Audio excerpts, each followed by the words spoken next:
chill spot. Welcome back. You know, we open every episode with like a tune. I feel musical. I wanna bring it to a musical place. Sing the song in your heart. La. That's how I feel in my heart. You know, Sam, for the first time ever in the Chill Spot podcast, we have a new third permanent host. Who dat? Her name is Google. Hey Google, will I ever be happy? Sorry, I don't understand. God damn it. No one ever does. It's just, she's leaving it open-ended for you. Yeah. She's just, your happiness is for you to interpret and you alone. And she could never possibly understand, and neither could I. You know, for what it's worth, it is a lot of weight. It's a lot of, there's a lot of responsibility. Weighty question. You know? Wait a second. Hey Google, what's the meaning of life? Better minds than mine are working on that. I don't think they are. I don't think they are. Like the CEO of Google. Let me call him.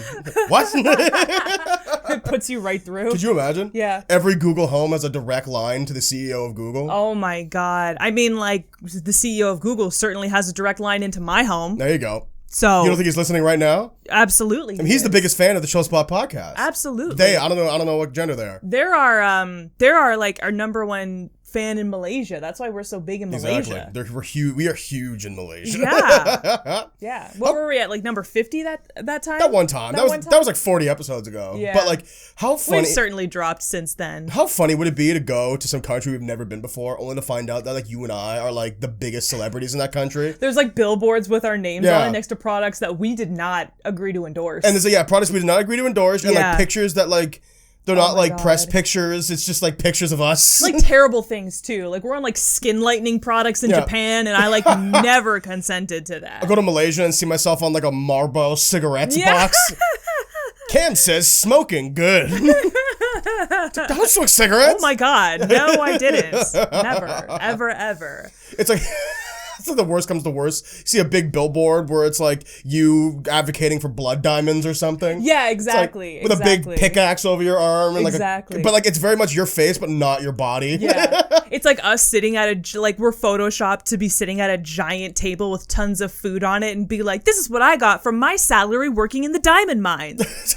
Sign up today. Listen to the Chill Spot podcast. Yeah, Chill Spot podcast says mine for diamonds. And then we're like, well, when did we ever advocate for all this stuff? And we listen to some of the early episodes that like we don't remember anymore. Like, wow, we were really advocating for blood diamonds back then. Do you remember making that many comments about blood diamonds? Because like, wow, we were really on that. It was really terrible. Smoking cigarettes and blood diamonds. Smoking cigarettes and hunting blood diamonds. There's a dark times. Sam McCann from 2 years ago was all about that shit. All about it. A scary amount. We've grown since then, but it's really out there permanently on the internet. So. Definitely, yeah. Absolutely. But how has your day been? It's only just started. I was going to say, we just started. Woke up at a good time. We did. Woke up at first alarm. Good for Stayed us. up after first alarm, so. High five. We're terrible. Can't say I got out of bed physically at a good time. No. But I woke up and I stayed awake, and that is step one. I'm still on my. Isn't it so funny? I want to talk about this for a second. Isn't it so funny how genuinely hard it is? Like, I understand if you have responsibility of a day job, like you have to get out of bed. There's really there's no argument there. But like, if you're self-motivated, self-employed and self-motivated, there's a lot of trouble to get out of bed. Also, like, not for anything. But if you can get out of bed at 10 a.m. and finish all the work that you have to do for that day. Go back to bed? I mean, like, why get out of bed so early? See, my whole thing, my tinfoil hat, right, is to get out of bed, finish all your work, and then you have the rest of the day. The rest of the day to do whatever you want. Yep. Be it like errands or for us to be like artistic work. Yeah. Or even seeing friends, you know? Yeah. Like, also, like, you can justify, like, say you don't have to, say, like, you can get all of your work done if you start your working day at like 10 a.m. You can do things before then. If you wake up at like 7:30, you could do something related to your hobby. Right. Or you could work out. Yeah. Or you, like you said, like, get some errands done. Excuse me, all that sort of thing. And then some people like to start their day off like that because that puts them in the headspace. So you like to go for the rest of the day. You get ready to tackle your day. Exactly. But isn't it crazy how getting out of bed, like I've learned the hard way, that getting out of bed really isn't a matter of wanting it. Like there's really, if it was a matter of just like wanting to do it, I would get out of bed at 7:30 every single day. Yeah, I don't get out of bed because I want to get up and live my life every day. I get out of bed because I feel bad. Well, it gets to a point where it's like ridiculous, and I'm like, okay, especially because we live with our parents. I'll be like, oh man, our parents have done so much stuff in these 4 hours that I've been on my ass. My parents have been up for 5 hours. My mom and dad have been working for 4. So, and it's 10 a.m. It's not even the afternoon. You know? But no, what I'm talking about, like, I set my alarm for 7:30 every day. I wake up at 7. I try to wake up at 7:30 every day. And on most weekdays, I can do that. Yes. That being said, there are plenty of times when I've waken up at 7:30, gone up and like turned off my alarm, set it again for 8 o'clock, and got back into bed and fallen asleep. Yeah. And that like state of consciousness is definitely not fully awake. Well, I take my medication at 9 a.m. every day. And so I just kind of use that as a secondary alarm. So it's like, you know, I have that alarm set for every single day at 9 a.m. Right. So if I say, like, get up at 7:30, go get my alarm, because I put my phone across the room, I do that, and then get back into bed and, like, scroll through Twitter for a little bit and then, like, fall asleep while doing so, I know that 9 a.m. alarm is going to catch me. Right. That's my security net. So I'm still going to wake up in the morning. Well, you know what it is, though? As long as it's still the morning and I don't, you know, accidentally fall asleep and realize that it's like 1:15. Right. I feel, you know, bad, but not too bad. Well, you know what the thing is, though? And that's enough for me. Is what I've realized is that, like, if I wake up, it doesn't matter when, after my first alarm, if I go back to sleep, I'm basically consigning myself to be in bed for another 2 hours. Yeah. Like, immediately. Yeah. Awake or asleep doesn't matter. Yeah. Right? Like, my body... I don't know. It's almost like it's uncontrollable. Yeah. You know? Yeah. And again, if I had like concrete deadlines or like a job I have to get to, I know this about myself. I could drag myself out of that bed in that state.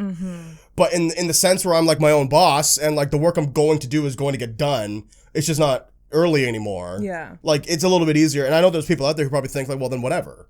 But like, I don't think that. Yeah. I want better from I want to wake up at 7:30 and start my day for 8:30, 9 o'clock. That's what I want. Exactly. And it's just not a matter of willpower. That's the problem. If it was, like I said, if it was a matter of willpower, I'd be doing it every day. Exactly. You know? Or, sorry, it's a matter of lack of willpower, you mean? Well, I don't know. That's the thing. It's like, what I'm saying is that it's almost like for me, it's like an uncontrollable body response where it's like your half-conscious state just tells you to go to bed. And there's no fighting that. No, like I've tried to fight it. I always say, like, I don't know who I am in the mornings. Like, the person who puts herself back to bed at 7:30 a.m. is not me. No, that's what I'm talking about. Me. It's someone else. Yeah. It's like Tether Sam or like Evil Sam. Yeah. Who is like putting my ass back in bed. You know what it is? I know it sounds like I'm not being responsible for my own actions, but it's just like, that's what it feels like. That's what it feels like, yeah. The version of myself that I am for like, 12, 14 hours a day is not the person that is putting myself back in bed at 7:30 in the morning. Well, you know what it is too, is that you and I, due to the nature of our work, we're very much like morning, early afternoon, and then late evening workers. Yeah. Because like our free time is anywhere from like 3 to 4 p.m. to about 7 p.m. I saw a tweet the other day that said emotionally the day ends at 3:30, and I really resonated with that. Of course. Yeah. So we typically work from the morning, usually, from like till 3:30, 4 o'clock, and then we'll have 3-4 hours of hanging out and then eating dinner, and then we stream. Yeah. So like we often go to bed later. That's why it's harder for us to wake up early, because we never go to bed at the time. Yeah. Like whenever I go to bed at 11:15, waking up at 7:30 is no problem. It's not that bad. No, not even that bad. It's literally no problem. Yeah. Like I wake up and I'm fully awake, and I'm like, great. Yeah. You know what I'm gonna start doing? I often wake up to use the restroom. I might just try to just stay awake.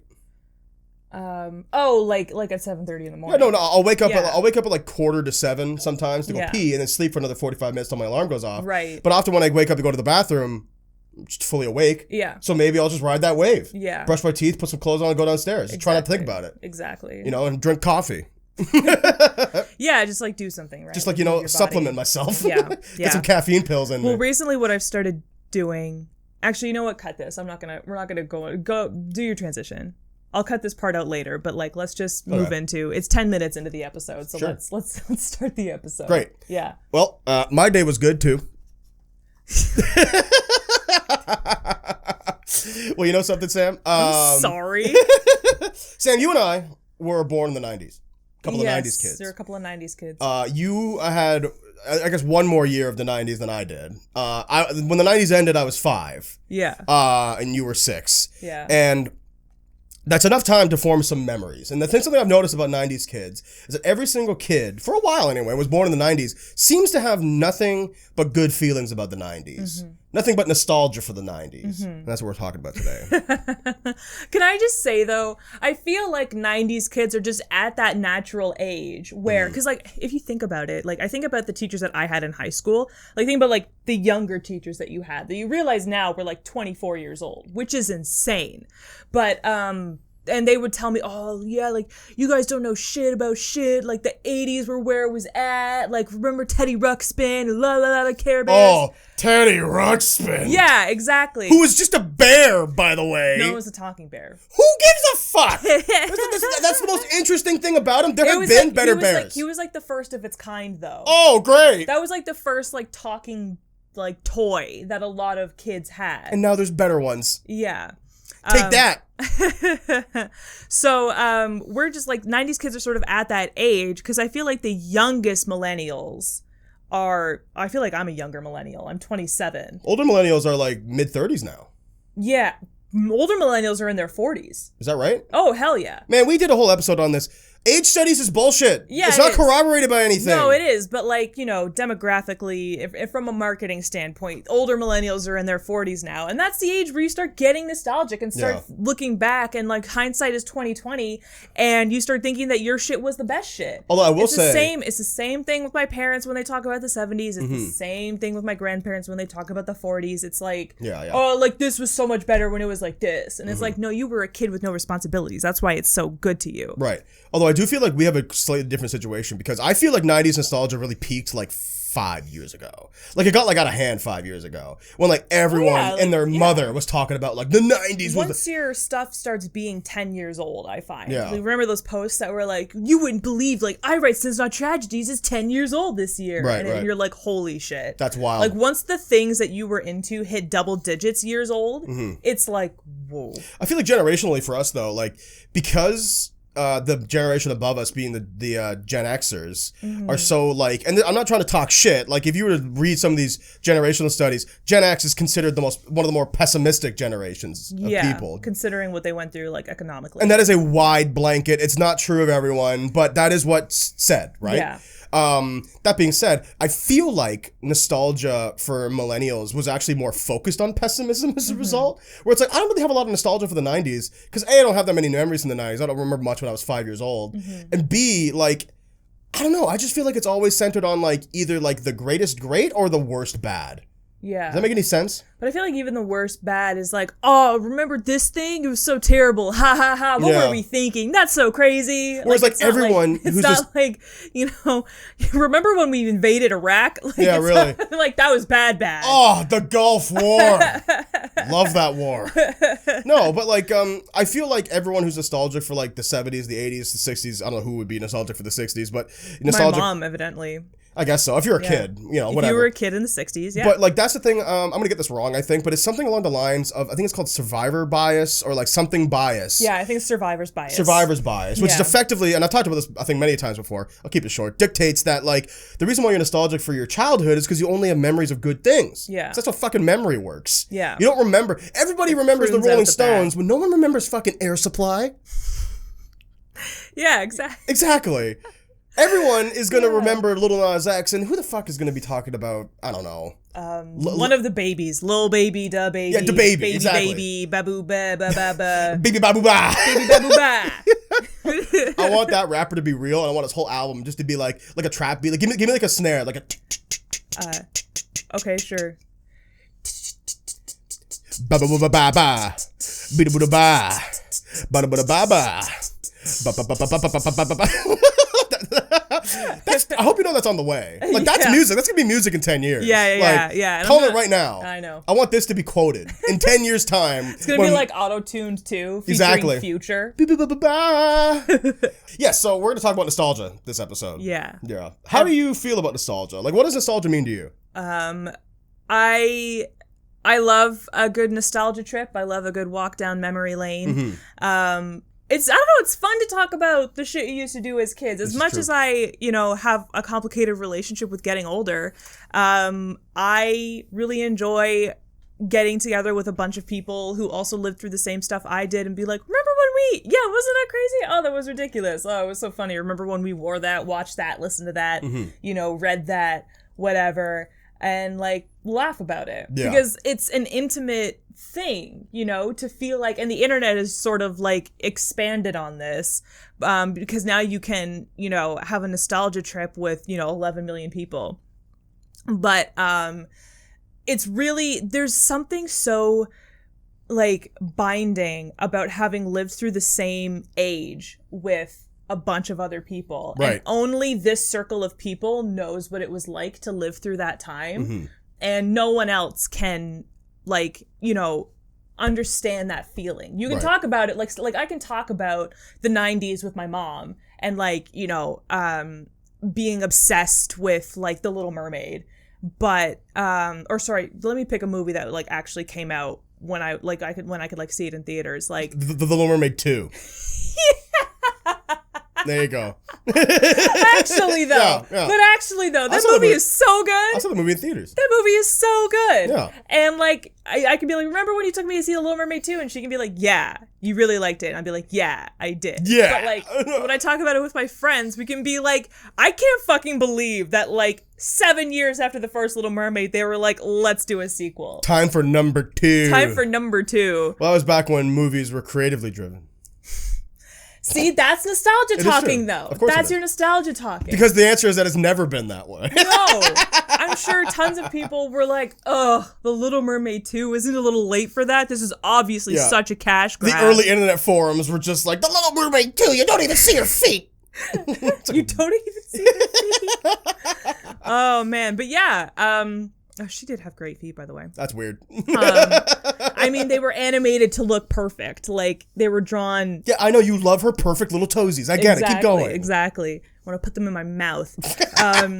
But, there's just something so beautiful. So, yeah, to answer your question, I do like nostalgia. I think it's something to be consumed,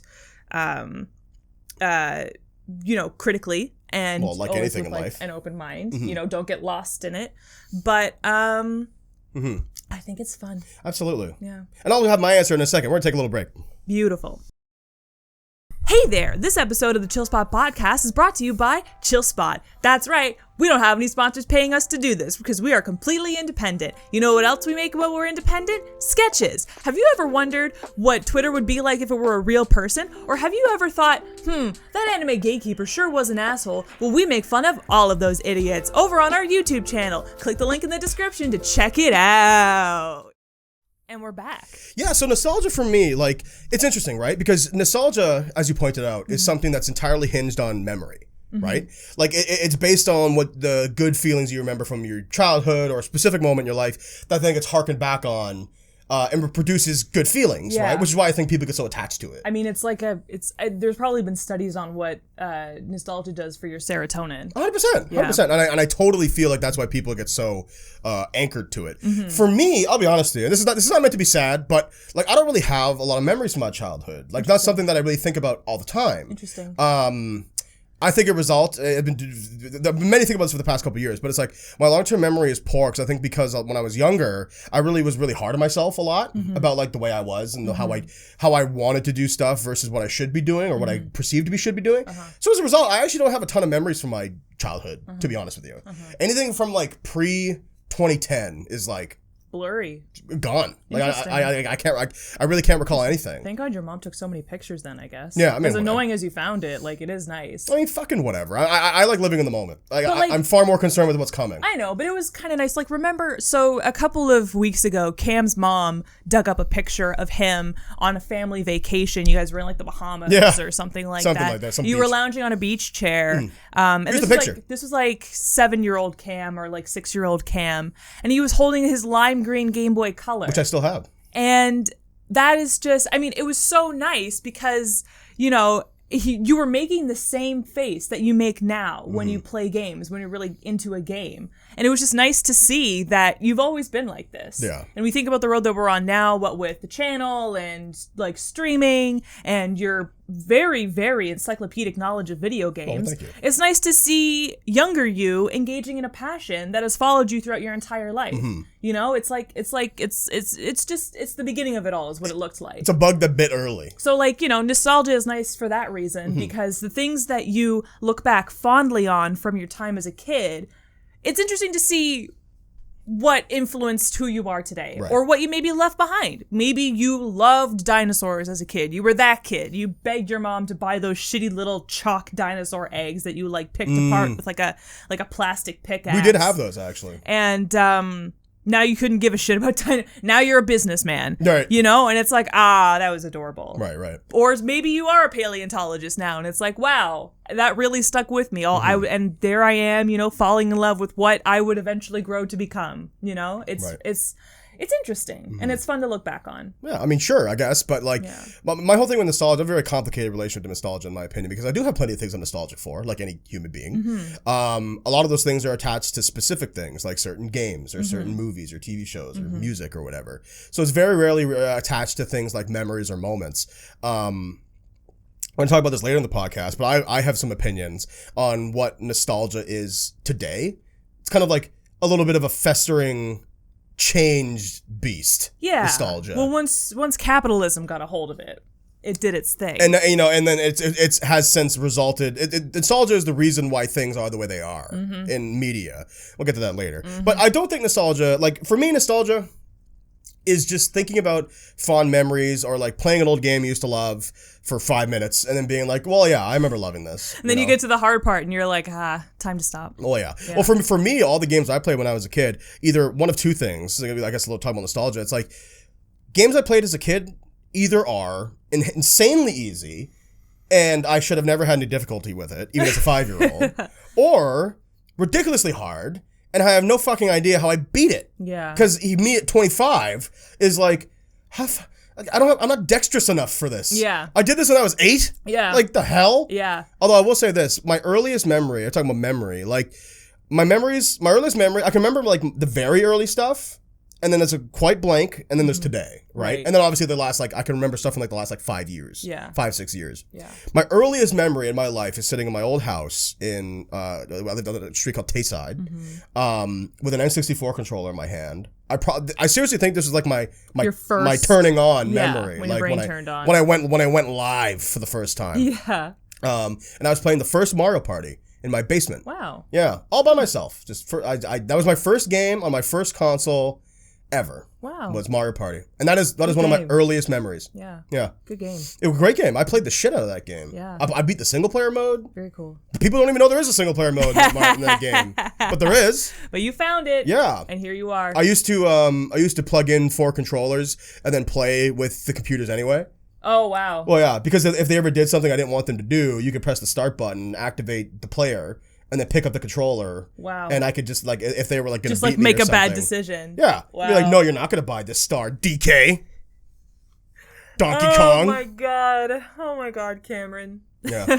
That's so much work. Yeah, I mean, well, is that not just indicative of the person I am today? No, it's not. I would like to think that you take your losses on the chin. This is true. Yeah. Is true. I'm far You're more a much better loser. Oh, yeah. I mean, I just lost so much. You just get so used to it. Yeah. Yeah. But yeah, so in terms of nostalgia, like, that's what nostalgia means to me. It's more like specific things or memories associated to things. But like it's very like where like you described it as like more like moment based, like more like specific. Oh, you remember when we did this? Like, you know, I have friends. One of my closest friends is extremely nostalgic and like almost exclusively talks about like memories from in the old days. But it's great because then like he reminds me of the things that I don't remember, and then I get to have a cool little moment. Yeah. But it's just not like something that comes to me naturally. Yeah. I'm also, and we talked about this a couple of times, but like I'm not really one to dwell on the past. No, you're not very like. Well, you just said it. You don't like taking pictures. You hate taking pictures. I hate taking pictures too, but like, you know, I feel like there's a time and a place for everything. I hate taking pictures when there's no time and a place for it. Like I remember when we first started dating, one of the things we connected with the most was like like, I hate fucking taking pictures at restaurants where you have to like grab the waiter and you have to like gather around to one side of the table. And the lighting is like, terrible. Kneel down. The lighting is terrible because it's a restaurant and it's most likely nighttime for us because that's usually when we go out to restaurants. Yeah. So like, it's gonna be a bad picture. So why are we doing this? I want to eat. Like, I came here to eat. And leave me alone. My thing with like pictures, like, Let me be. Here's the thing. I don't want to take a crappy picture. Yeah. And maybe call me a snob if you want, but like, I want to take a picture. Listen, the kind of pictures that would help encapsulate a night for me would be totally candid. Mm-hmm. No one knew it was happening. And it's almost like Renaissance-like in like its scale and fun and emotion. You're right? you're like at a restaurant, but you're like posed like this. Yeah, sure, exactly. I'm doing like the reach out to God for my chicken nuggets, you know? And the waiter is like, absolutely. But like, no, my whole thing is like the way my parents and your mom take pictures. There's no shade, mom and dad or Cindy. A little bit of shade on my side, mom. A little bit of shade. But the way they take pictures is like, let's all pose in this awkward position. We have to, the camera guy's got to be on the other side of the fucking room to bring us all in the goddamn shot. We're all under direct down lighting. So, pot you know, lights. pot lights. Fucking pot bright lights. white pot lights. Yeah. You know, we've gotten the cardboard cutout heads of my brother and his wife because they live on the other side of the country. Yeah. To Which pose were with for us. them. Like, people signed the heads because they respectively had them at their going away parties. Yeah. And there's supposed to be a nice memory of all of their friends from back east, but we have them. Well, I mean, isn't it? It's kind of narcissistic, do you think? Oh, there's my giant cardboard head of myself that my friends made. They all signed it. I guess, yeah. But regardless, I would much rather, like, could you imagine that we're at a dinner party and like everyone's laughing, maybe like my dad and your mom are playing cards and mom's drinking tea and you and I are chatting, having dessert. Yeah. And then someone takes a picture of that moment. Thank you. Like, that's a moment. Thank you. That's a memory. Also, that produces the most nostalgia for me. But I will say, our parents, it's more about getting a front-facing picture of everybody who was there in a moment. Yeah. So when you say look at the camera, you know, you're not getting... Because I have also seen candid pictures of, like, old family and events and stuff like that. You know, my pictures of my parents' friends when they were young. And someone's head will be to the like back of their head will be facing the camera, and they'll be like, I think that's Phil, but he's not looking at the camera, so I can't tell. So I feel like our parents are like, object permanence. I want a front facing picture. Well, you know, like sometimes people drift apart, and if you can't see their face, you literally won't remember them. Sure. Because you never see them anymore. So they want like a front-facing picture of everybody who was at a thing. So because the face reminds you of what went on. And then the candidness is like in your memories once you see the face. Yeah. But for us, we want to remember the actions. The moment. I want to see, you know, our friends at the cottage playing board games. Yeah. You know, I want to see us all like gathered around a campfire and like, you know, Redacted is making a crazy face because he's like getting really passionate with Brad about something. Yeah. And like you capture like the essence of that. And you're like, yes, that's Redacted. Yeah. So, like that's, I think it's just like a difference of opinion. A difference about of just what makes a good picture. A difference of doing why things. You're taking it. And also not for anything, but as like a couple of like, you know, I have a filmmaker friend, a close friend of mine, who's really good at doing what you just described actually. Candid pictures, yeah. He'll do this thing like, and he loves doing this. It's like, this is the kind of thing, like he'll bring like a small camera with him to a gathering or like, you know, a cottage trip or something. Yeah. And just like slink in the shadows. Yeah. And like take a picture. But you know what? After he's like developed and like, you know, get those pictures ready, they're always the best pictures. Yeah. Always. Yeah. And the thing and this is like, we're crossing the snob border here. As people who like work in a visual medium and make videos, I hate the fact that all of the pictures our parents take look like shit. Yeah. I want to take a nice, composed photo. Yeah. With half decent lighting. Yeah. Like, that's what I want. Yeah. Like, that's not a high bar. No. But it's like the whole idea of like, oh, and everyone put their arms around each other. It also doesn't help that like at the time that a lot of these were taken, especially with you and I and our relationship to self-esteem and like self-image issues. Yeah. A lot of these pictures were taken when I was like, if someone so much as looks at me, I will explode. Yeah. Like I need to not be acknowledged ever. If you lay a hand on me, I will seppuku myself. Right. Because I hate myself. Right. So like looking at these like when I look back at these pictures, I think, oh my God, God, I felt so bad about myself that day. Or like, I was clearly trying so hard to look good so that I wouldn't feel bad about myself. But now all I can see is me trying so hard. And this is embarrassing. And I hate this. And this is a bad memory. And maybe, you know, our parents who love us and care for us so much, and in fact brought us here on this earth because they love us so badly, don't see the same thing. Of course.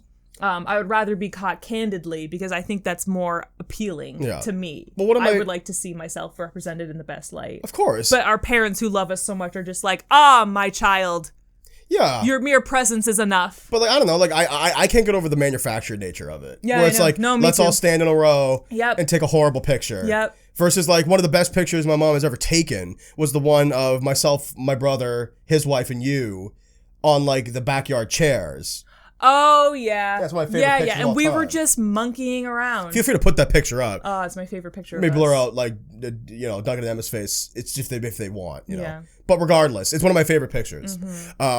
But yeah, like, I don't really know how we got here, to be perfectly honest with you. Talking about nostalgia, I mean, like pictures. You see a picture of yourself and it takes you back pictures to a certain time. in tied your to life. memories, which is tied to nostalgia. Yeah, it doesn't matter. Yeah. I don't care. What's one thing that is nostalgic for you? Like definitively. Like, you think of it and you're like, I'm so nostalgic for that. Hillary Duff. Oh, good choice. Every time I see a picture of Hillary Duff, I am transported back to a place in time. Right. Yeah. Because she really owned the early 2000s. And I was thinking about this the other day, and I was thinking about how people praise Hillary Duff for being like one of the few Disney kids to come out of being a Disney kid all right. Yeah, unscathed. No, what's it called? Wounds. Scandals. Yeah. You know, like no like falls from grace, no Lindsay Lohans or anything like that. And it's just like, because she has that like squeaky clean reputation, I have the privilege of, you know, every time I look at her, I see like, I get like a glint in my eye of like who I was when I was obsessed with Hillary Duff. Right, you know, right. I remember, you know, like Lizzie McGuire was my favorite fucking show Definitely. when I was a kid. And like my first proper concert was a Hillary Duff concert in 2004. And it was like, I think either the first or like second time I ever rode the subway in Toronto. And like, that was super fun too. Yeah. And like, oh my God. It just takes me back to a good time. That's a good answer. Yeah. Especially because Hillary Duff, like, for all, and no exaggeration, was such a big part of those who grew up in the 90s and the early 2000s life. If you were watching the Family Channel, Disney Channel, Yeah. like, she was everywhere. She was a teen queen. She really was. Yeah. She fucking did a Hillary Duff movie. She was in that one movie with the only thing I remember is that her mom was blonde as well. She had glasses.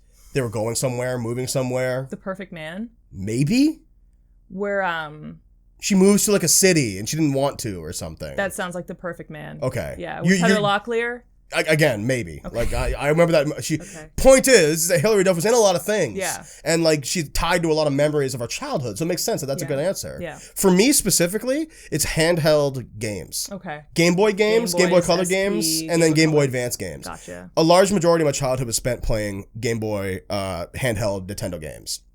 A very specific memory I have is being down in Nova Scotia. I went down to my dad's side of my family's from Cape Breton, a island in Nova Scotia. And we would go down there in the summers to spend like a week or 2 weeks with my Aunt Teresa and my father ID, who have since now passed away. They were old. But one of my best memories of my childhood was sitting in my Aunt Teresa's living room, and my parents and my brother were going somewhere. Because, listen, when I was a kid, I wasn't a perfect kid. I was stubborn, and if I didn't want to do something, I just wouldn't do it. So they were doing. It's like admirable, but also frustrating. They were, yeah. When you're a parent. Yeah, exactly, of that right? kid, yeah. Like, I'm sure I like to hope on some level that my parents were like, "Oh, that Cameron kid, he's got gumption," but like, fuck, just sing the song, you know? Like, you know what I mean? Yeah, Like, yeah. I get why that's frustrating, but they were doing something I didn't want to do, so I stayed behind with Aunt Teresa, and I was playing The Legend of Zelda: Oracle of Ages, which is one of my favorite games of all time, like top 5. Okay. And as I was leaving, my dad was like, "Cameron, like, don't be playing that game the whole time. Talk and hang out with your Aunt Teresa." And Aunt Teresa went like, "Oh, don't worry, Tommy." And she took my Game Boy from me. And then as they left, she looked over and peeked through the window and saw that they were leaving and gave it back to me. Oh, no way. Yeah. Also, just call my Aunt Teresa a bitch Yeah, under your breath there. That's cool. She's like one of my favorite people. But And then I curled up next to her and played Legend of Zelda, and we watched TV for the whole night. It's a very, very nice memory I have. That's so sweet. With my Aunt Teresa. Yeah. Okay, well, we're going to ruminate on that and take a quick little break. Okay. Yeah. Be right back. Okay. Chill spy. Chill spy. Follow Sam and Cam at Chill Spot Show. It's a Chill Spy. On Twitter. And Instagram. At Chill Spot Show. Back to the podcast. But yeah, that's an early memory of mine. I must have been like 6 or 7 when that happened. Probably. That's a beautiful memory. Yeah. I actually really like that. Yeah. I remember, God, every adult in my life was so anti-technology because the other thing that's very nostalgic for me is like both a time before and a time immediately after technology was so handheld and so personal. Because I grew up like without internet in the house. Like we had a personal computer. Well, yeah. Excuse me, but it did not have internet.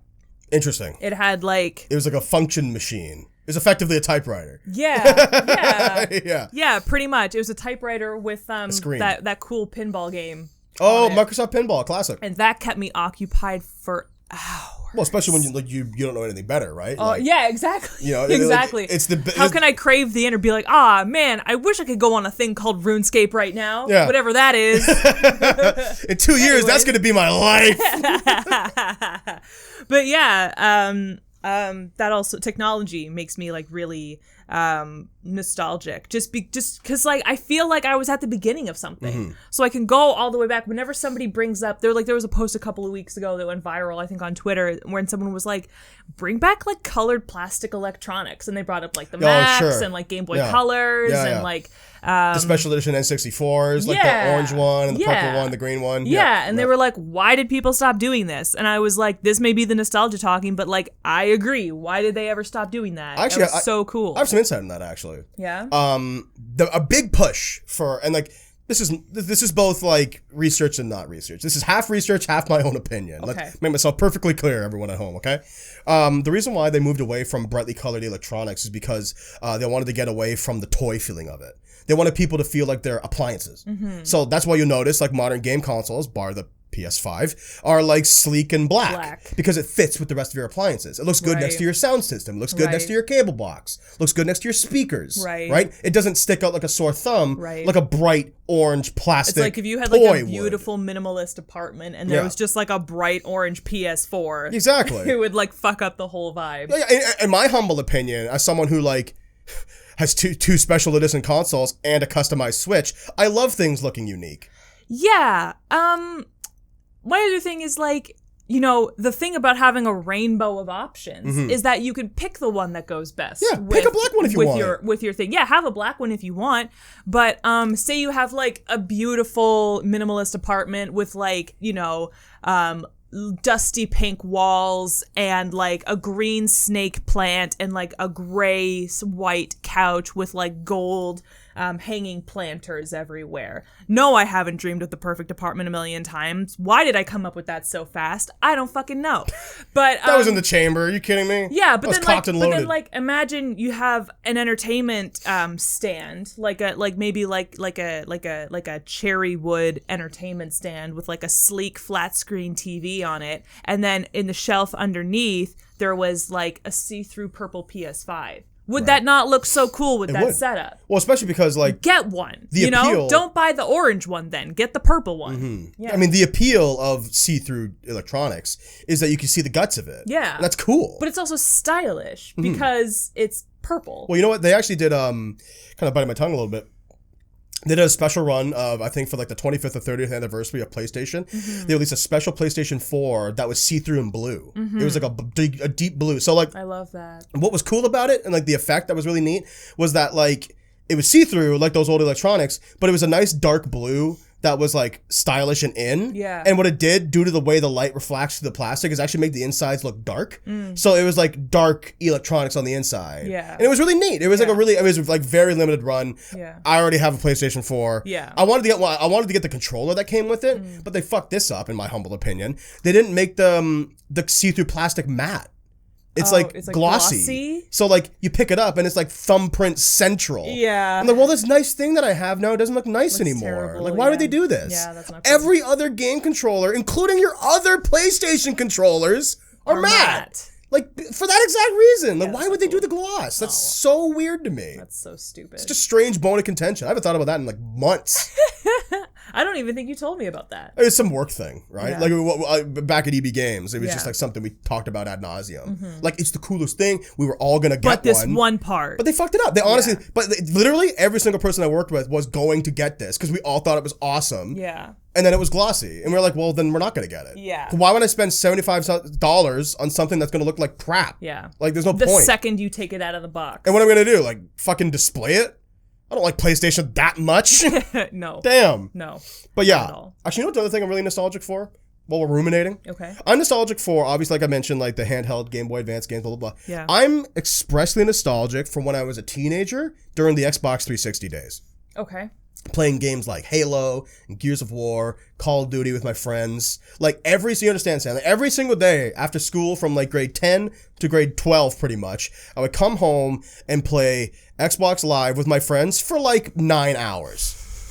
Like no exaggeration. Like approximately. Until I started doing extracurricular stuff and then, it got somewhat lessened and we kind of figured it out, right? Yeah. I played for 4 hours instead. A more manageable time. But no, seriously, there was a time That's from like a shift at work. Truthfully. That's like a short shift. Being a teenager is great because you do fuck all day. You got no responsibilities. Yeah. You finish your obligations at 2 p.m. Yeah.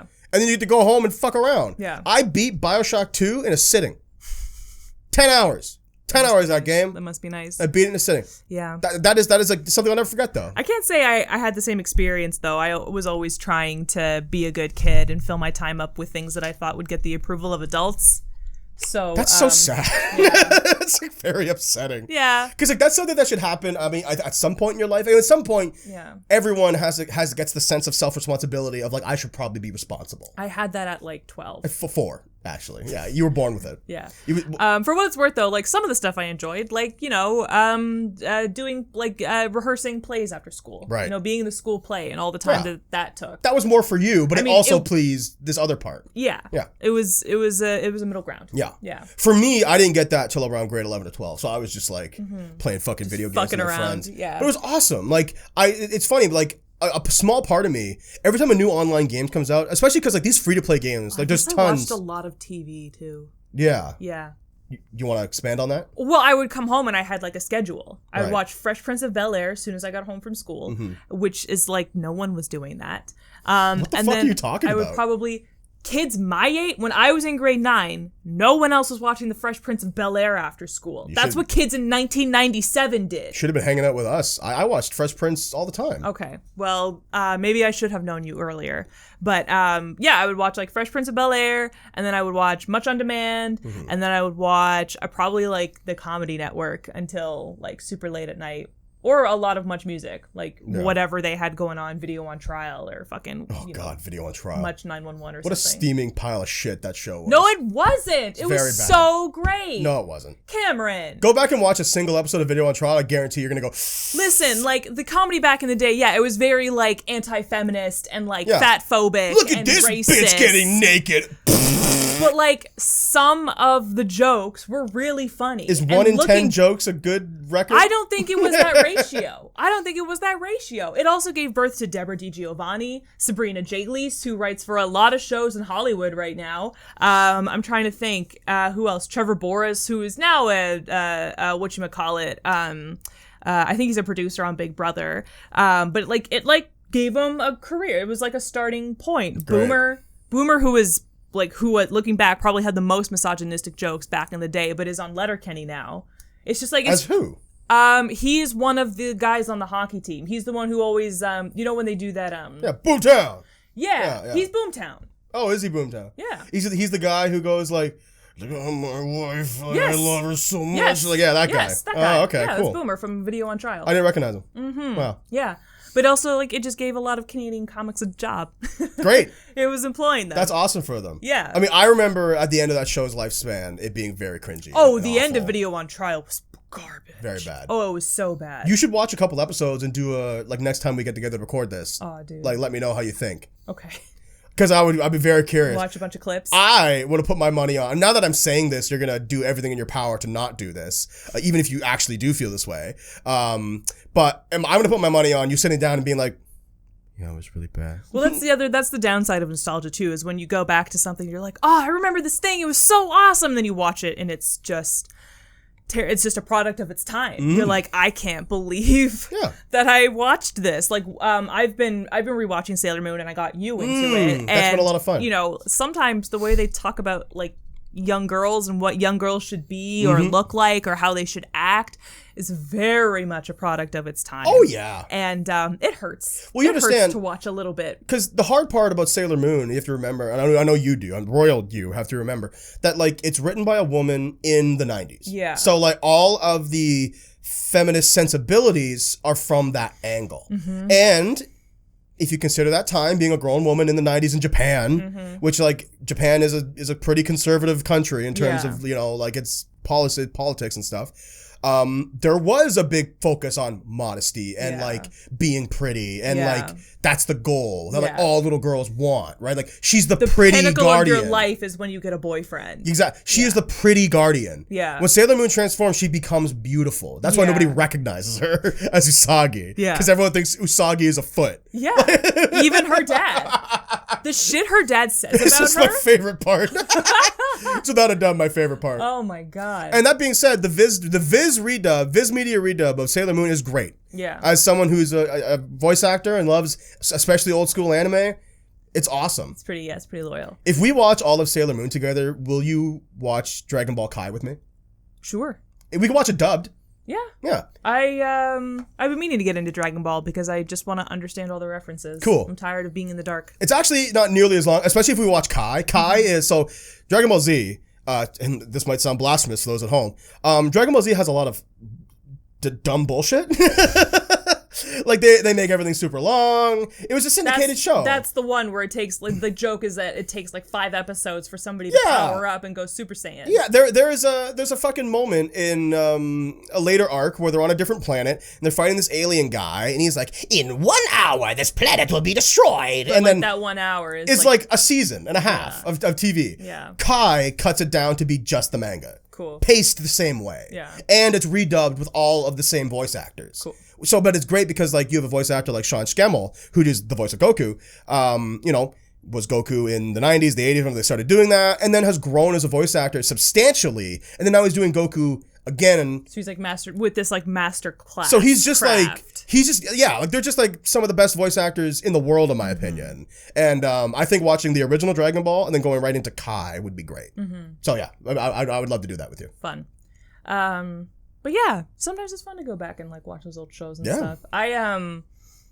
When Disney Plus came out, it was a huge nostalgia trip for a lot of people because Disney Plus from the jump had like so many shows from our childhood locked and loaded, ready to go. So on like release day, there was like Smart Guy, there was Kim Possible, there was the Proud Family, there was Lizzie McGuire, That's So Raven, like all the hits from all the time, and it was just like a huge nostalgia trip. But then I don't know if you noticed, it ran out. Like people just really quickly. People kind of had their fill, and you know, like Marvel is helping a lot with like the traction, at least in the circles that we run in. Excuse me. We're watching the latest Marvel show, like attracts you to Disney Plus, but I remember going months. Like I kind of had my nostalgia fill where I watched a bunch of Smart Guy and Kim Possible and Lizzie McGuire, and then I didn't touch it for a really long time. The thing is because, and like, I've actually given this some thought as well, because I agree. I do think that like the pull of Disney Plus was at one point all nostalgia fueled. And you go, all of these shows I loved as a kid are on here, and I can watch them whenever I want. A, the convenience of streaming services, in my opinion, completely deters you from doing things because they're always there.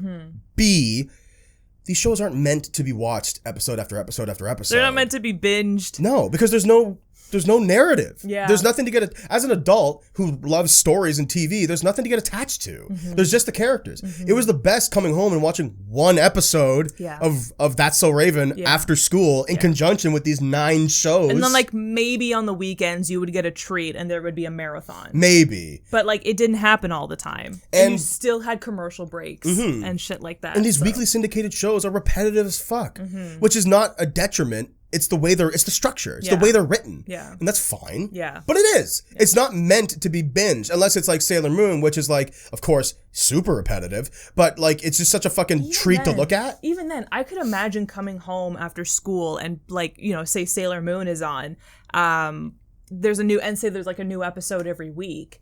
And then, like, you're like, oh, it's Friday, new Sailor Moon episode. And then, like, she solves the problem with Moon Tiara action, but, like, the monster is really cool. Yeah. Or, like, somebody says something really funny. You, as a kid, think it's funny when Sailor Moon, like, trips and falls over something. Yeah. And you're like, yes, that was a great episode. Until next week. And then you do the same thing over again because it's been a whole calendar week before you had to consume it again. Well, that's an interesting thing as well. You're absolutely right. But something that's really interesting, and, like, anime and manga and has been on this forever. Yeah. Is that a show like Sailor Moon is really brilliant, right? Because the first 25 episodes is all strictly Monster of the Week. Every new week, there's a new monster sent by the Dark Kingdom that Sailor Moon needs to beat up. Tons of manga and anime follow this. Then you've realized, and I pointed this out, when episode 25 rolls around, episode 26 onward, they introduce continuity. All of a sudden, Naru's issue with Nephrite, the fuck his name was, is something that gets called back on. Right. You're like, oh, wait, that's actually, they're bringing something back from an old episode. They don't ever do that. Which is so problematic. She wanted to fuck a 45-year-old man. She's 12. That 45-year-old man wanted to fuck her. He was a demon. Like, I personally think to this day that if Nephrite, everyone Google a picture of Nephrite right now. All right, you got it? If Nephrite was a fucking red-skinned horned demon, it'd be way better. Because I wouldn't have to think that she's trying to fuck a 45-year-old man. Gorgeous as a 12-year-old. one at that. He was gorgeous. Yeah. But if he was like a fucking demon... It's such a problem with, like, when it comes to grooming. Because when a guy is seen as quote-unquote hot, it's like, I understand why a 14-year-old girl wanted to fuck him. Look at him. He's gorgeous. Yeah, I want to fuck him. So illegal, but, like, you can see where she was going with this. When they're ugly, it's like, get away from that girl, which is a problem in society. Yeah. However, like, you gotta admit, like, low key, when an ugly man commits a sexual crime, you're like, go to jail forever. And then when a beautiful man commits a sexy crime, You did not just say. Sexy crime. You did not refer. Those sexy crimes that you do sometimes. To sex crimes as a sexy crime. You gotta do a little sexy crime. When your man comes up and grabs on the ass, you don't want it, it's a sexy crime. Unless he's ugly. Crime. Go to jail, ugly man. Ugly. Go to jail, ugly. I've always said Go to jail, bald. I've always said that a big part of the reason why Harvey Weinstein got actually, like, the consequences fell down around him. Because he's conventionally unattractive. Is because he's an ugly pig man. Remember when all of those reports came out? They were like, Harvey Weinstein should go to jail because you've ruined all these women's careers. Also, did you know he has back knee? Gross. Yeah. It like compounded. That's orchestrated. It compounded the angry mob. If Harvey Not Weinstein, that I'm defending Harvey Weinstein. That motherfucker should rot. Of course. Like, it contributed. I'm just calling it out, If Harvey Weinstein looked like Ryan Gosling, there'd be a much harder case there. Whereas, like, look at somebody like Chris D'Elia, which, like, to your basic white girl could be seen as attractive. He got his just desserts, like he's like now like keeping a low profile as he should, not getting as many gigs as he should, but he's not as like chastised. Right. Granted, he didn't do as bad as Harvey Weinstein. Harvey Weinstein got away with shit for years. Right. Before we take a break, I want to get back to what we were talking about. Fine. Yes, let's not talk about this. We were talking about Sailor Moon and how what's interesting about this Monster of the Week show in comparison to our other shows when we were kids is that they introduce narrative, something to get invested in. Yeah. Right? Because now Sailor Moon's becoming an interconnected story. Yeah. Something that these old Disney shows never did. Sure, they had some continuity, but it was usually a light continuity. Yeah. And that's why I think a lot of people from our younger age can get invested in things like Sailor Moon, like Dragon Ball, which were largely scattered in the beginning, but then became concrete stories with established characters. It's brilliant, in my opinion. Absolutely. A lot of new age animation follows this trend, And I just think that's brilliant. Yeah. That's really it. We're going to take a little bark. We'll be back soon. I interrupt this episode of the Chill Spot Podcast to chill out. I am at Cameron Draws on Instagram and Twitter. I do visual art and character design, and I love drawing my favorite characters, as well as fantasy-inspired drawings. You got a D&D character you want to come to life? Shoot me a message. I do affordable commissions. Super, super cheap. Drop me a follow. I'd really appreciate it. Back to the podcast. We're back. Yeah. So, Sam, what's something you were nostalgic for when you were younger that is getting excited? You're excited for now being like getting a remake, a resurgence, and a reimagining. Like something you're actually genuinely excited to see get another chance in the limelight. This isn't happening anymore, but I was genuinely excited for the Lizzie Mcguire reboot. Yeah. I thought they were going in a really good direction with it. I thought it was smart that Hilary Duff wanted to make Lizzie older and she wanted her to tackle, adult problems, but in a very Lizzie way. I thought that was smart, and I'm very disappointed that Disney poo-pooed it. That's super disappointing. But I really, really respect Hilary Duff's creative decision to not go forward and to not bend to Disney's will and be like, no, this is what it should be, and I'm not doing it any other way. I respect her artistically for that. Yeah. But I'm disappointed that I can't have it. Well, you know what sucks about that? Like, I totally agree. I think that the Lizzie McGuire reboot, in terms of what it was, what Hilary Duff wanted it to be, was brilliant because it would have appealed directly to the people who watched Lizzie McGuire. Yeah. Because no little girl now watches Lizzie McGuire. It's not on the air. Yeah. Like, even and your parents aren't going to put it on for you because Lizzie McGuire doesn't reflect the problems of kids today, right? I mean, a little bit. The episode where she tells her entire class that Kate stuffs her bra. I mean, like, that's an accident that could still happen today, very much so. I mean, that happened to you last week. Absolutely. So. Yeah, and it hurts. And I'm not wearing a bra today to prove to you that I don't. That I have tig old bitties, and they're very real, and I don't need any help. Yeah, you heard it here first, folks. Hashtag Sam's got fat tits. Yeah. Make it viral. Let it be known. I hope you understand that I'm gonna hashtag this for the social media posts now. Go for it. Good. Encourage it. Anyway, I think that a big untapped market for a lot of this media is, in fact, the now adult to middle-aged market. There's people, like myself and you, who are interested in watching reimaginings of our old favorite things, more geared towards us from an adult sensibility. Keyword reimaginings. Not just take the thing that we had when we were kids and make it again. Yeah. I hate it when reboots are just like, yeah, we're basically just going to pick up where we left off. Right. It's like, okay, but like kids aren't into that because they have their own stuff that they're interested in. And I'm too old for this shit. So do something creative. Yeah. But don't make it stupid like what they're doing with Powerpuff Girls remake. Which is like so tumultuous. You heard that they lost their lead actor? Oh, well, yeah, I mean. Blossom, she left the show. Because of where they were going directionally? Because she didn't want to be it anymore. Yeah. Because she was like this.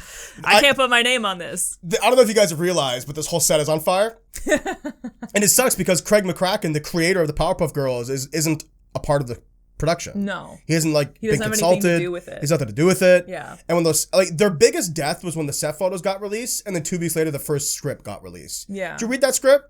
It was bad. It was I didn't read it. Very bad. I listened to podcasts where the hosts had. There you go. And ouch. My buddy sent this to me. He's like, you're going to want to read this. Yeah. I was like, oh God. And I did. I think I got about halfway through before I was like, I just don't want to read this anymore. No. I don't even have a strong attachment to the Powerpuff Girls. For those who maybe haven't like heard of it or like heard about all the stuff coming out of the Powerpuff Girls set, can you like say some of the things that were in the script? Remember? Imagine, if you will, the Powerpuff Girls. Now, what do you remember about the Powerpuff? The Powerpuff Girls are young girls. Yes. They're pre-10. They're little babies, yeah. They're young girls who beat the fucking snot. Yeah.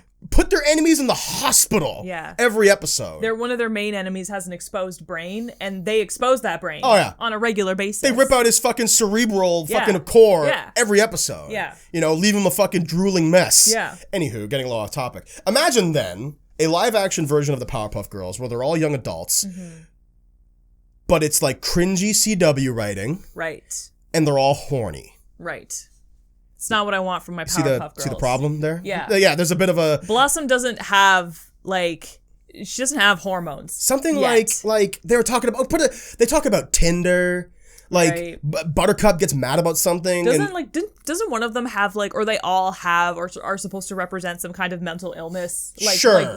Buttercup has depression or something like that. I don't know. Or PTSD. It's not evident. It probably they probably would go there. How they attack their problems. Something like that. Yeah. Basically, they were trying to adult up the Powerpuff Girls and doing it in every wrong way possible. Yeah. That actually sucks all of the appeal out of the Powerpuff Girls. Yeah. It's also you've said this, and we won't get into this, but it's live action instead of a cartoon, which we all have a bone to pick here over at the Chill Spot podcast. Yes, very much so. And I'm not going to go into it. But let me, so there was a line, something along the lines of like Buttercup was like mad at Blossom or Bubbles for something. And Bubbles goes, quiet boo, your Chem X is showing. Or like something like that.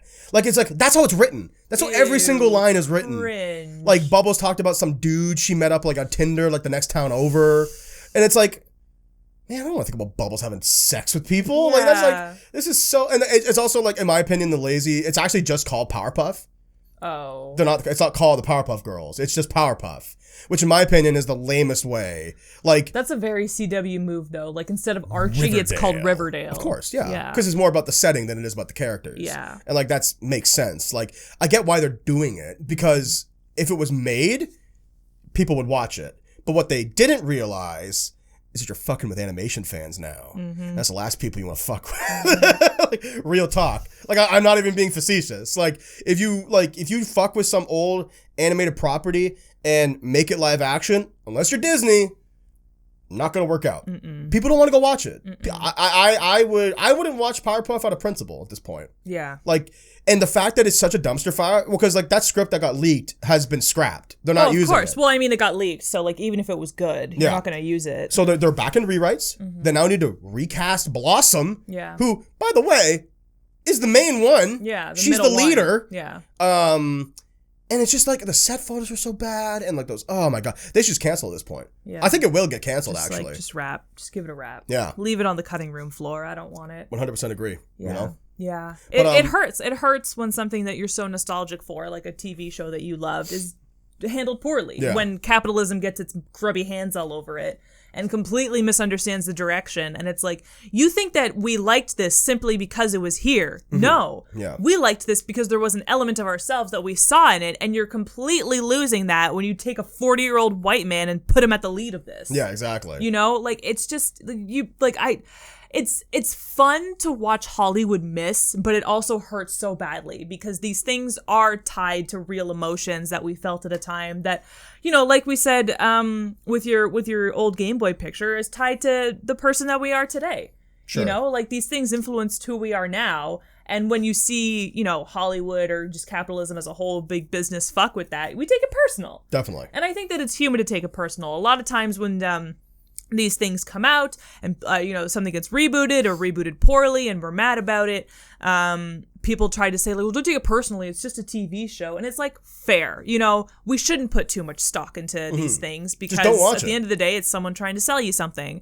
But I think it's very human and we need to cut each other some slack because these things, these fashion trends, these games, TV shows, movies, they take us back in time to a specific moment, a specific feeling that can be very important to us. And you just can't forget that it comes from a very human place. I think that in general. And that no one's really above feeling a certain way about something that was important to us in our childhoods. Right. A very tumultuous time in our relationship, in our lives. Sure. Yeah. Like, my whole thing is that, like, I agree. I mean, I think that people could stand to be more sensitive to each other in the first place. Yeah. And that's a big part of it, right? Yeah. Where it's like, the reason why people get mad about shit like Powerpuff and the Hilary Duff, Lizzie McGuire's reboot being canceled is because Lizzie McGuire, in this respect, was going to be a good thing. Yes. It was going to be something that would appeal to the people who watched Lizzie McGuire. I mean, audiences were excited about it. Which is a sizable demographic. People were responding to Hilary's vision for the show, being like, yeah, no, it makes total sense that you can't go back and play a 14-year-old and, like, have her, you know, say things like, lame, whatever, major loser. Yeah. Like, you can't make a 30-year-old Hilary Duff say that and, like, make it work. I would love for them to keep that kind of hokey writing, but then, like, apply that kind of lens to someone who's 30 years old. See, like, keep that, like, klutziness. Because something about Lizzie is that she was very klutzy. She was always getting smacked in the face with a locker or, like, there was a substantial slipping amount and of slapstick. falling over some Jell-O in the cafeteria or, like, pouring coffee on herself. Yeah. And it's like, you know, you can still do that when you're 30 and it can still be funny. But now you're at your job as a fashion editor. Right. You know, something like that. And what is that like? Yeah, you know, you do it in front of your boss instead of your crush. who Yeah. you're trying to impress. Whatever, right? Yeah. I guess my point is, the reason why people get so attached to things like these old nostalgic things that get rebooted is because all of the good ideas never seem to make it, and all the bad ideas get pushed to the forefront. Yeah. Like Powerpuff. Yeah. And the Hilary Duff remake. Yeah. Because like this kind of encapsulates the way I feel about Sonic the Hedgehog. Okay. Like, you're aware, you know who Sonic is. Sonic the course, Hedgehog. Of course. Way past cool. So Sonic has been that for 30 years now. Sonic has not changed character-wise at all. He is still that 90s cool guy Yeah. who's bright blue Yeah. and is cool as shit. And he's right? gotta go fast. And he's got to go fast. That's his whole bag. The issue is that Sonic is going through an identity crisis right now. Because Sega, the people who make Sonic, don't know what to fucking do with him. They've done like a million gimmicks. They've given him a sword. In Shadow, they've given him a gun. Yeah. He turns into a werehog. Yeah. You know, like there's like all these. I'm not even making this shit up. There's one where he goes back in time and goes to Arabian Nights. Like, that's a real fucking Sonic game. It's called Sonic and the Secret Rings. They have no fucking idea what to do with Sonic the Hedgehog.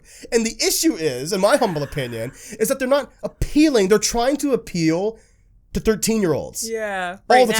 time. Yeah. But you yeah. understand that when Sonic was popular, like the peak of Sonic's popularity was like the Sonic Adventure days and the GameCube Dreamcast days when I was 11. Yeah. You need to appeal to me at 25. See, the interesting thing with Sonic is that, like, they have done this for so long that it's become part of the joke. So Yeah. now I feel like Sonic is like a black hole of itself. Very much so. Where it's just like, you can try to revamp Sonic, but now every time you try and revamp Sonic, it's kind of a joke because you revamped Sonic. It's like, Yeah. oh, here they go revamping Sonic again. They could hit the nail on the head. And it's just like, yeah, this successful Sonic reboot is just in a sea of other Sonic reboots. It's like, there's the one lone good one, but also it's really fun to enjoy, like Sonic and the Seven Rings, or like, what was the one that Game Grumps had such a hard time with? Sonic and the Black Knight. Yeah, Sonic and the Which Black is the sequel Knight. to Sonic and Secret Rings. Yeah. Where he gets put into Arthurian legend. Oh no, I was talking about the one, remember they're like, Froggy! Like, Sonic Adventure. Sonic Adventure. The one that thank the one you. that everybody likes. Yeah. But it's like, it's so comically bad to me. Maybe this is just my opinion. Well, you have no nostalgia for it. I guess, yeah. But yeah, it's like, you can make a good Sonic, fine, but then it's just like in this sea of bad Sonics. Well, you and know- it's like, it's just like, okay, what for? Well, here's you know? the issue, right? The issue is that Sonic is blanketed in mediocrity. Yeah. Sonic is synonymous with mediocrity at this Yeah, point. yeah. Like, a Sonic game needs to be a few things. Often super buggy with poor controls, a really bad control scheme, Yeah. and often poor presentation. Yeah. Like, there's some Sonic games that are strikingly gorgeous, actually. Yeah. See, Sonic Unleashed is really pretty. Sonic Generations is really pretty. Sonic Colors is really pretty. But they all sort of have this, like, there's always one thing wrong with it. Yeah. Put it this way. Sonic Forces, which is the most recent 3D Sonic game, is good. Yeah. That's the problem. It's There's nothing just- there's it nothing plateaus mediocre at about good, it. yeah. When you take away the mediocrity, you're left with a boring game. And that's why I think it's a black hole of itself now Yeah. at this point. Because it's like, how do you even make good Sonic content when half of the enjoyment of it is how bad it is? Well, that's just it. So Sega, and before we wrap up this Sonic conversation, Sega was releasing Sonic games yearly for quite some time. They were like Pokemon. They come up with a new Sonic game every year. That is no way to make video games, as they've learned. So now they're taking a longer development cycle with Sonic, and hopefully the next game they come out with will be great. Yeah. In my personal opinion, they need to appeal to the people who liked Sonic when he was popular. Yeah. Like, Sonic is very popular. I make it sound like Sonic is some podunk fucking no one character. He had a movie 2 years ago. A very successful movie. He made so much money. Really good. And it's probably the best video game movie ever made. Yeah. That being said, it is still a pretty middle of the road movie, but like, you think so? Yeah, come on. It's a furry friend I mean, action like, adventure listen, movie. I guess. With Sonic. Like, there's nothing interesting. It There's didn't nothing. like blow my mind, but I did enjoy myself. Well, yeah, because it's middle of the road. I didn't say it was bad. All right. It's just it's mediocre. It's Sonic. It's mediocre. It's just like the tone of voice that you're taking with makes me think that it's like middle of the road leaning towards bad. But to me, Sonic the Hedgehog to me is like just leaning towards good. It's not even middle of the road to me. It's just like good. To me, Sonic the Hedgehog the movie doesn't do anything majorly interesting with the fact that it's Sonic, and it is at the end of the day a cartoon real life buddy adventure movie. Like, there's plenty, like fucking Alvin and the Chipmunks. Yeah. You know, like it's just. Yeah. That being said, Some of the humor was funny, and there was a couple Sonic-centric jokes that worked. The sequel, I think, is going to be a lot better. Okay. Because the creator, a little tangent here, the creator of the first movie wanted the whole movie to take place on that like first world where Sonic was. Where Sonic was born. But then the producers and the execs were like, well, that would be entirely CGI and far too much money. It'd be like a $300 million movie. Right. And we're not going to make that money back on Sonic the Hedgehog. Right.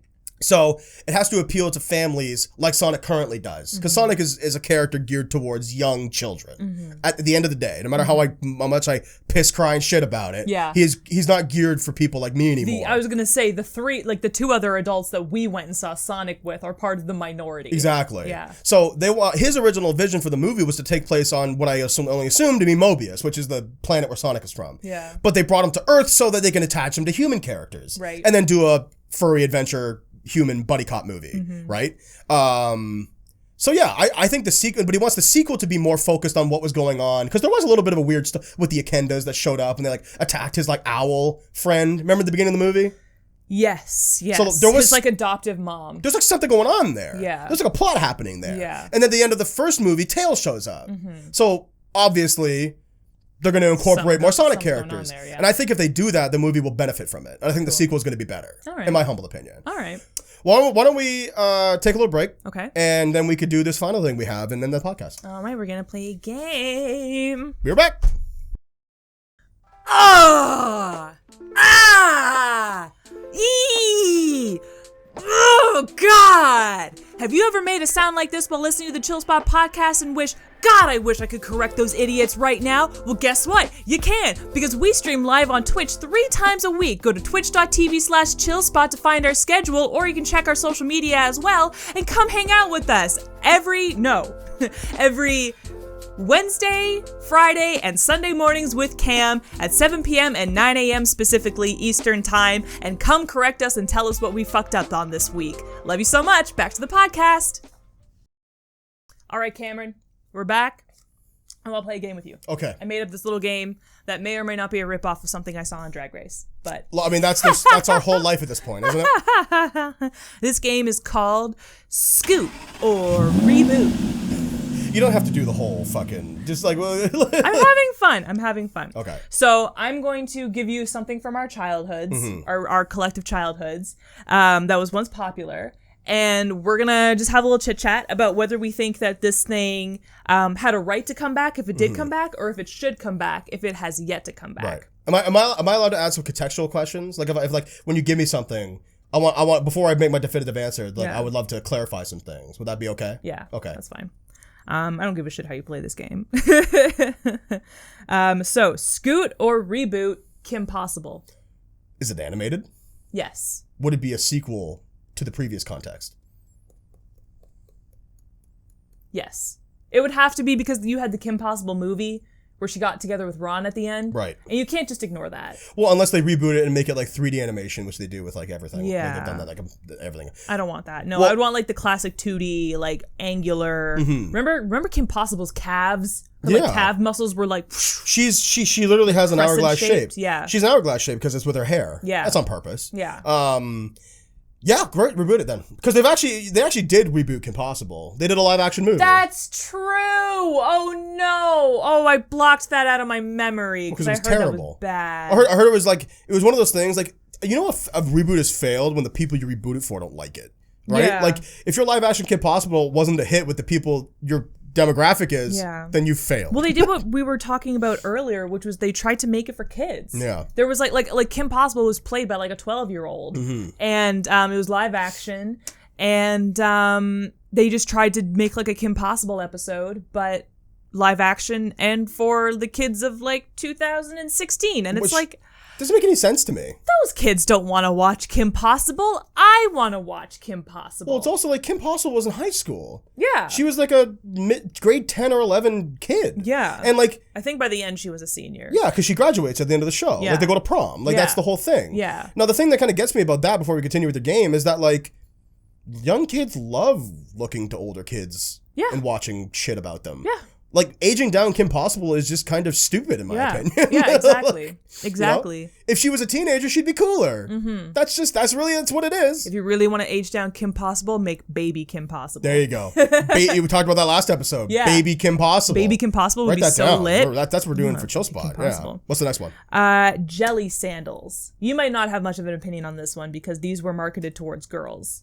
Hang on. I'm going to Google what that is. Jelly Sandals were like those clear sandals, but they came in different colors. They came in like pink and lime green and neon yellow. I think I know what you're talking about. They had like sparkles in them. Yeah, no, this is exactly what it's. Yeah. Yeah. Hard Scoot. No. Hard Scoot. No, yeah. they did reboot Jelly Scandals. They're called Crocs. I guess. It's the same thing. Like The thing with Jelly Scandals, the reason why I say Hard Scoot is because it's gimmick footwear. Yeah. That is ultimately inferior to just like ergonomic footwear. Right. Like, you're gonna buy this thing that's like quote unquote trendy. Go buy a pair of running shoes. Like, don't be an idiot. Buy a pair of running shoes. You know. I think it's fun. My only hesitation with jelly footwear is that it's hot. Well, yeah. It's really and you're wearing plastic on your feet. And because it's plastic, it's really difficult to break in. Like, it hurts. It hurts. My the place where the home daycare I went to had a dress up box, and there were jelly sandals in that dress up box. So I would wear them for funsies. Sure. But I remember being a kid and being like, yo, if I had to wear these all day, we'd have a problem. Yeah, like, I would have blisters. This sucks. This is painful. So, I would do like a soft reboot, but maybe rethink the plastic, the materials that you use to make them. Or if you're not going to, everybody wear Band-Aids. Yeah, exactly. Wear preemptive Band-Aids, please. You know what? They did redo Jelly Sandals. It's called Dr. Scholl's. You put them in your shoes. And then you walk around for 9 hours. And they work. In your feet. They work. I had Dr. Scholl's in my work shoes when I worked in the kitchen. You were very you were very pro Dr. Scholl's. Yeah, and when you when you were catering, when you worked in catering for a hot second. Because my feet would fall off, yeah. Yeah. A hot second. I worked that job for months. Working for 12 hours with a 3-hour turnaround. Yep. Good Lord. More like 16 hours, but it doesn't make it better. Yeah. Okay, so keeping up with fashion and particularly footwear, light up shoes, but for adults. What would that look like? So these kind of came around a couple of years ago. I want to say like seriously 2018, 2019. They're like cool trainers with like a gel like underneath, like a gel sole, and inside the gel sole along the sides are little like lights, little like LED colorful lights. So every time you take a step, your shoes light up. Interesting. Yeah. They were really popular with kids too. I mean, they still are for what it's worth. You get like Bob the Builder shoes, and there's like light up shoes. I think you would struggle to make that fashionable, so I'm gonna say Scoot. Okay. Yeah. Okay. I honestly think you would it would be difficult to update that for adults and have it not be hokey or cheesy. Yeah. I'm going to give it a polite Scoot as well, because in the Instagram videos, it looks so cool. Like there's like a hot Instagram baddie and she's dancing and her dance moves look 5 times cooler because she's got these light up shoes. And if you're not doing exactly that, it looks fucking lame. Yeah. And most of us don't make viral Instagram content, so we have no need for light up shoes. No matter how hard you try. It's a fun idea. It really is. And I'm not gonna shit on anyone I see with light up shoes who's just like walking around. But you're gonna be like, you're gonna see some 30-year-old man walking around with light up shoes. You see like a tourist in Toronto and he's got like a fanny pack and light up shoes on. You're like, what the fuck is your problem? You look like an idiot.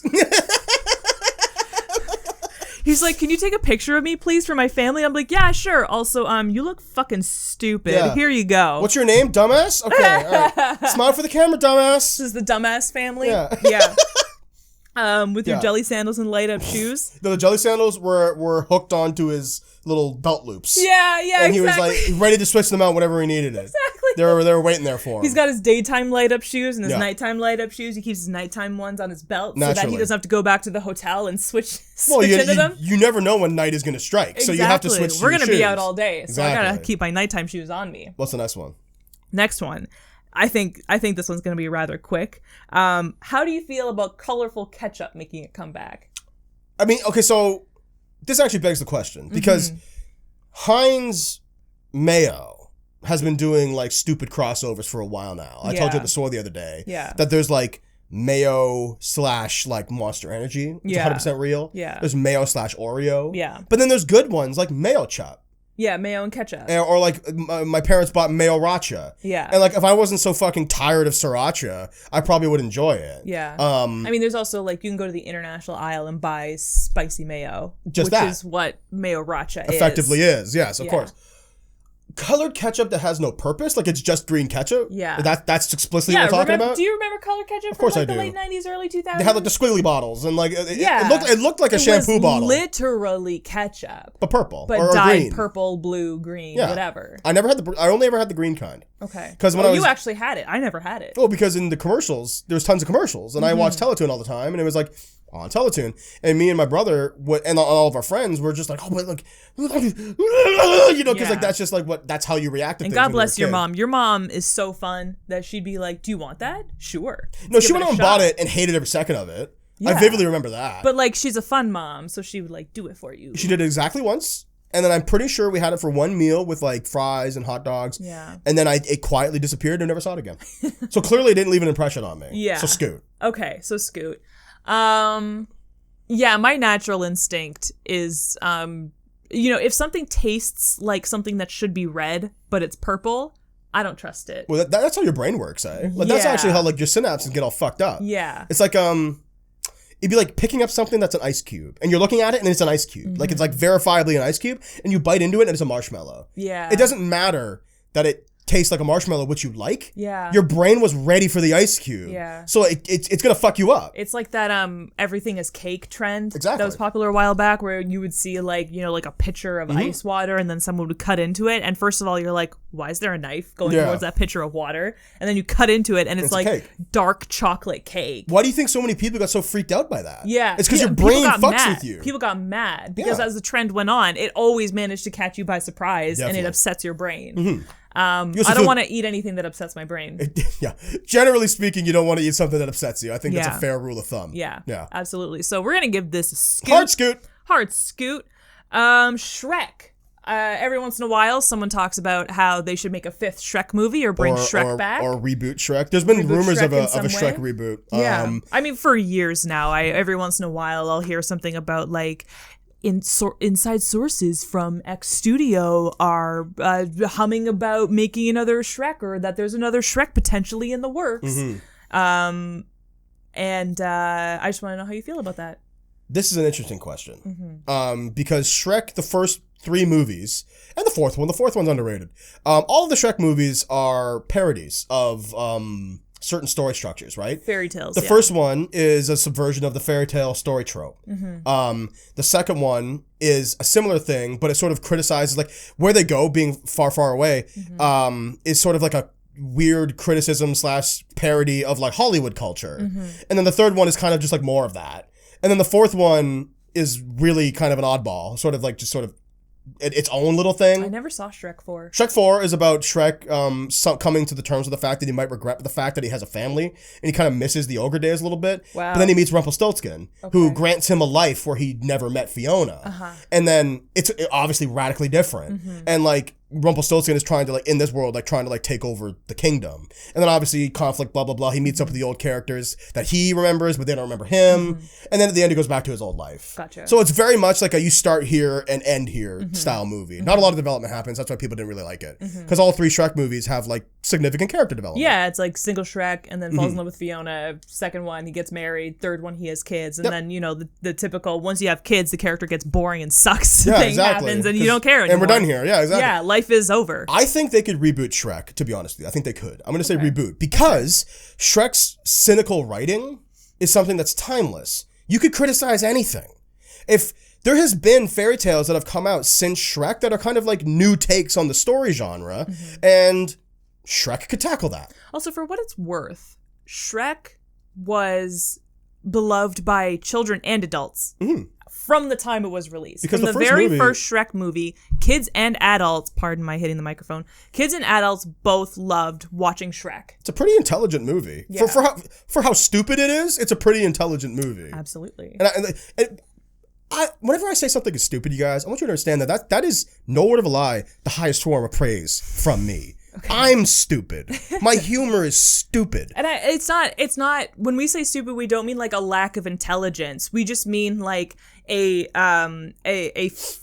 know, like, you don't take yourself so seriously. That's just it. Not taking something so seriously. There's a big difference between being dumb and being stupid. Yeah. Being dumb is a lack of intelligence. Being stupid is a choice. Yeah. Like, it's a choice Cameron you Smith, make. 2021. I'm serious. Yeah. I'm not even fucking around. Shrek is stupid because it doesn't take itself seriously, like you just said. Yeah. And that's why people love it. Yeah. Right? That's why Shrek is awesome. Yeah. I think they could reboot Shrek. That's why it's an escape for so many people, because it gives people, you live vicariously through the stupidity without you actually having to step down from your own personal pedestal. I mean, they talk about this on Drag Race. We talked about this last night, how there's an inherent silliness to drag. Yeah. That is literally stupidity. That's what I'm talking about. Yeah. Like, there's a stupidness to drag that is hilarious, that everybody likes about it. Exactly. And it's the same thing with Shrek. It's fun to go there and live in that world for a while. Yeah. Exactly right. So It gives I you an think they escape could from reboot Shrek. everyday life. I think they could honestly take another swing at Shrek, start over from the beginning, have him go on another quest. They could write, like, a bunch of modern takes of humor, and they could subvert more tropes. You know, it's been 25 years since Shrek came out. Enough has happened in the world for people to make fun of. Yeah. I would love a Shrek reboot. I mean, like, this is like how every reboot goes, right? Like, a lot of reboots, they pluck the thing from the 90s and drop it into the modern day world. And then that character has to deal with feeling lost in a world that has, like, moved past them.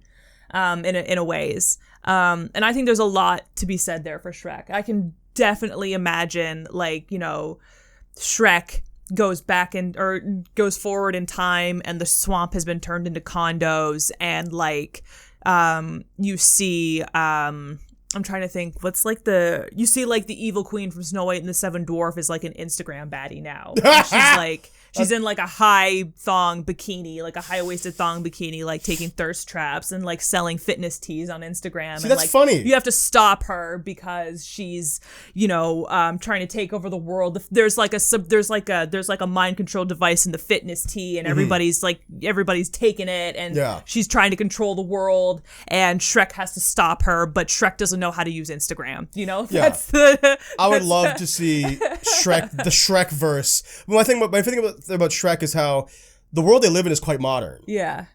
But it isn't, though, at the same time. Not anymore. It is very aesthetically middle-aged. Oh, yes. Like in the Middle Ages. Yes. Like, it's all fantasy. There's, like, catapults and shit. But they do a really good job of, like, for instance, when Puss in Boots and Donkey and Shrek was a human and Shrek 2 gets arrested, they pepper spray Shrek with a pepper mill. Yes. Like, that's really clever. Yes. So I would love to see them apply that kind of lens to something like social media. Yeah. What would Shrek's social media look like? Exactly. I really hope it's not just a smartphone, because that would be fucking boring. I want it to be like a frog they pick up or something. Like a storybook that they... something, right? Like a magical storybook that's constantly like updated. Magical parchment or something. Whatever, right? Whatever it might be. Yeah. How many are left? The last one we gotta wrap this up. The last one is hit clips. That's right. Do you think hit clips should come back in some capacity? Why? I have Spotify. That's a hit clip in my pocket. Yeah. Except I get the whole song this time. I guess. And it's not bit crushed. It's not, you don't put it in and it's like... Yeah. Yeah.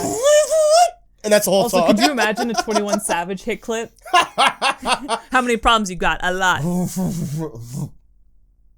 That's it. That's the whole song. I love that song. I'm talking shit. Like a Doja Cat hit clip. That would be sick. What I'm grinding on your face. Grinding on your face. I'm Scoot though. Fuck that. Music's too readily available. Yeah, exactly. No, I mean, like, I heavily believe that people would buy it because people love junk. Like, definitely. And this is just junk. And people love stuff. It's nostalgic junk and stuff. Yep. And people would buy it. Mm-hmm. People are still buying Tamagotchis. Tamagotchis are junk. Tamagotchis came back for $90. Yeah. And people bought the fucking shit out of that. Absolutely. I bought a Digimon thing when they came out again. There's still new gen Tamagotchis right now. Yep. You could go to a Toys R Us right now and find a new era Tamagotchi. 100%. So, like, people love shitting things, you know? People do love shitting things. Yeah. Absolutely. So no doubt, like, a hit clips reboot would do well, but I'm also gonna scoot it because what's the fucking point? And I'm gonna also scoot. I hate selling garbage to people. That feels bad. I'm also going to scoot the end of this podcast. We have 2 minutes to go, so thank you very much, guys, for listening to the Chill Spot podcast. We are obviously, as you probably noticed, going to some format choices. So thank you so much for listening, you guys. We'll be back next week, Tuesday at 3 p.m. We upload every week. Changing. You can always follow us at twitch.tv/chillspot, but I'm not going to show it for super long because you've been hearing it throughout the episode. Thanks so much for listening, you guys. Share this with your friends if you like, and what's something you were nostalgic for? Comment down in the comments. See you guys next week. Bye. Bye. Love you. Hey man, or person, if you're enjoying this podcast, we would appreciate it so much if you would leave a review. As Cameron always says, podcasts live or die by word of mouth. So if you're listening to us on a platform that allows for a review, give us a thumbs up or a 5 stars, why don't you? Just a cheeky little positive review helps us so much and helps us chart and get even more popular so that we can keep bringing you more podcasts, so that we can keep doing more cool things. And don't you want to see that? So drop a review, silly! Thank you so much!